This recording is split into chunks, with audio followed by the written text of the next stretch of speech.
Note বাতিলের এক মাস ফেসবুকে কেন্দ্রকে তোপ মমতা বন্দ্যোপাধ্যায়। চূড়ান্ত অর্থনৈতিক অস্থিরতা তৈরি হয়েছে, একটাও কালো টাকা উদ্ধার হয়নি, কেড়ে নেওয়া হয়েছে সাধারণ মানুষের টাকা এবং এক মাসে মানুষের হাতে শুধুই পেন্সিল। ফেসবুকে এরকমই প্রতিক্রিয়া দিয়েছেন মমতা বন্দ্যোপাধ্যায়।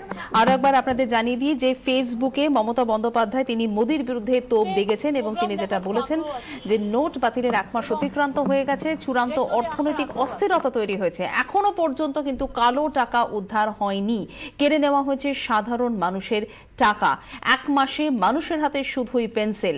ফেসবুকে এরকমই প্রতিক্রিয়া জানিয়েছেন মমতা বন্দ্যোপাধ্যায় এবং এর আগে মমতা বন্দ্যোপাধ্যায় তিনি মোদির বিরুদ্ধে টুইটেও তিনি তোপ দাগেন এবং টুইটে মমতা বন্দ্যোপাধ্যায় যেটা জানান, নোট বাতিলের ঘোষণার এক মাসে 90 জনেরও বেশি মানুষের মৃত্যু, আর কত জনের প্রাণ যাবে মোদিবাবু।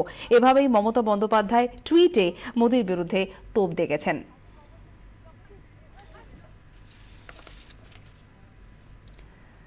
নোট বাতিল ইস্যুতে ফের সরাসরি সম্মুখ সমরে কেন্দ্র রাজ্য। সাধারণ মানুষকে ই পেমেন্ট নিয়ে সচেতন করতে বিশ্ববিদ্যালয়ের ছাত্রছাত্রীদের সক্রিয় হতে বলে ইউজিসি।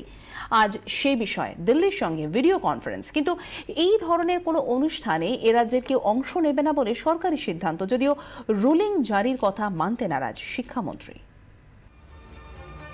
কলেজ বিশ্ববিদ্যালয়ের সমস্ত টাকার লেনদেন করতে হবে অনলাইনে কিংবা ডেবিট ক্রেডিট কার্ডে। কিছুদিন আগেই দেশের সমস্ত বিশ্ববিদ্যালয়ের নির্দেশ পাঠায় ইউজিসি।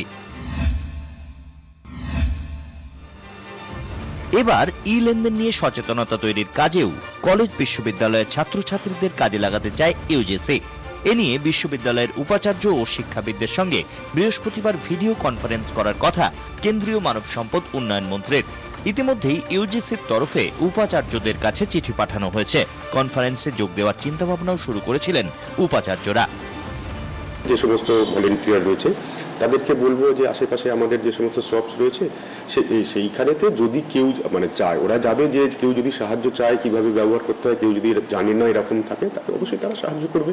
যে সমস্ত জায়গাতে এগুলোকে যদি ওরা কিভাবে ইউজ করতে হবে সেটা শেখাতে পারে, তো অবশ্যই তো সেটা সোসাইটির পক্ষে মঙ্গল, কাজে আমরা চাইবো যে ওরা করবে। কিন্তু মঙ্গলবার বিকেলে হঠাৎই বদলে যায় ছবিটা। জানা যায় রাজ্যের তরফে কেউই থাকছেন না ওই কনফারেন্সে। শিক্ষামন্ত্রীর দাবি, বিধানসভা চলার কারণে তার সচিব ব্যস্ত থাকবেন নানা কাজে। বিভিন্ন বিশ্ববিদ্যালয়েও পরীক্ষা চলছে, ফলে উপাচার্যদের পক্ষে কনফারেন্সে যোগ দেওয়া মুশকিল। তবে রাজ্য সরকারের পক্ষ থেকে হঠাৎ পিছিয়ে আসার কারণ সম্ভবত অন্য সমীকরণ।